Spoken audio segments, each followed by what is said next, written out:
블라디미르 푸틴 러시아 대통령이 한국이 우크라이나에 무기를 직접 공급하지 않는 점을 높이 평가했습니다. 그러면서 한국과의 관계를 회복할 준비가 돼 있다고 밝혔는데요. 취재 기자 연결해서 알아보겠습니다. 홍주혜 기자. 네, 국제부입니다. 네, 러시아가 북한과 밀착하는 동시에 우리나라와의 관계를 회복하려고 하는 것 같아요. 네, 앞서 푸틴 대통령은 재작년 10월 한국이 우크라이나에 무기를 제공하면 한러 관계가 파탄날 거라고 경고한 적이 있습니다. 또 러시아가 한국을 비우호국으로 지정하고 대신 북한과는 경제, 군사적으로 점점 밀착해온 가운데 푸틴 대통령이 한러 관계 개선 가능성을 공개적으로 거론한 거라 주목됩니다.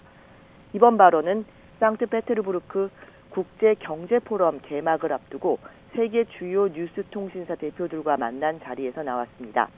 푸틴 대통령은 한국이 우크라이나에 무기를 직접 공급하지 않기로 한 결정을 높이 평가한다면서 한국 지도부에서 혐오적 태도가 전혀 없다는 걸 알 수 있다고 밝혔습니다.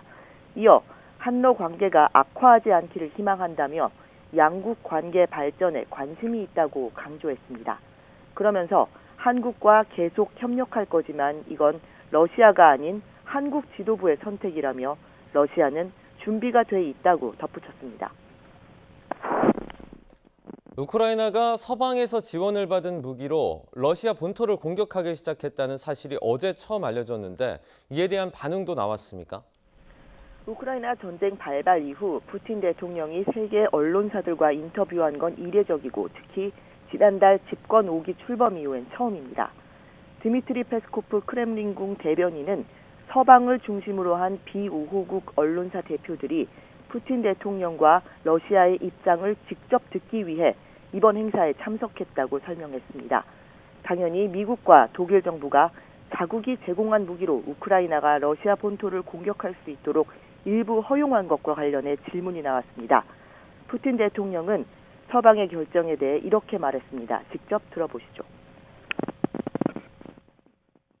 И в конечном итоге, если мы видим, что эти страны втягиваются в войну против нас, а это и есть их прямое участие в войне против Российской Федерации, то мы оставляем за собой право действовать аналогичным образом. Ну, в общем, это путь к очень серьезным проблемам.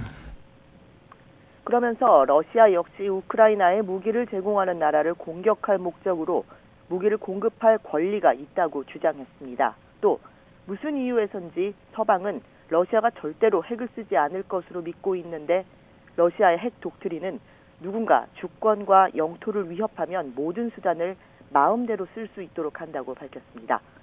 AP통신은 이런 가운데 러시아 군함이 군사훈련을 위해 미국의 턱밑이라고 할 수 있는 카리브해로 향하고 있다고 미국 행정부 당국자들을 인용해 보도했습니다. 당국자들은 군함이 몇 주 안에 카리브해에 도착할 것으로 본다며 주목할 만한 일이긴 해도 우려할 일은 아니라고 평가했습니다. 지금까지 국제부에서 전해드렸습니다.